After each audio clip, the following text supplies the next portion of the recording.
নমস্কার বন্ধুরা, কেমন আছেন? আশা করছি আপনারা ভালোই আছেন। আমার এক সাবস্ক্রাইবারের রিকোয়েস্টে বানিয়ে ফেললাম ভাত করলার পুর। কিন্তু ভাত করলার পুরটা একটু আলাদা। বানিয়েছি আলু দিয়ে। অনেকেই তো শস্য বাটা অন্যান্য কিছু দিয়ে বানায়। আজকে বানিয়েছি আলু দিয়ে। ভাত করলাগুলো কেটে ভাপিয়ে নিয়েছি। ভাপিয়ে নিয়ে সুন্দর করে চামচের সাহায্যে ভিতরের যে বীজগুলো বের করে নিয়েছি।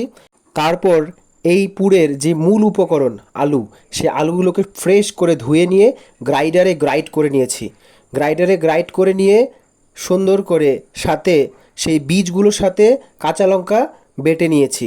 কাঁচা লঙ্কা বাটতে বাটতে চলুন আমরা তৈরি করে নিই যে ব্যাটারটা হবে, যেটা দিয়ে আমরা পুরটা বানাবো, সেটা কি করে আমরা তৈরি করছি।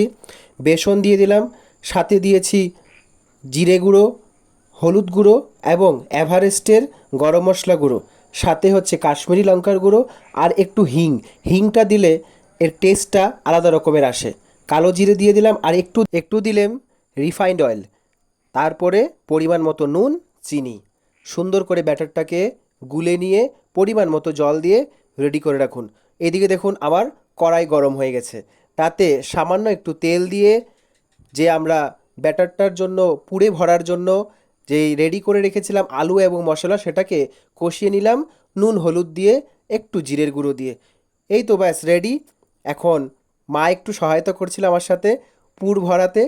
পুর ভরে গরম গরম ছাঁকা তেলে ভেজে নিয়েই তৈরি হয়ে গেল ভাত করলার পুর আলু দিয়ে। কেমন লাগলো ভিডিওটা অবশ্যই জানাবেন।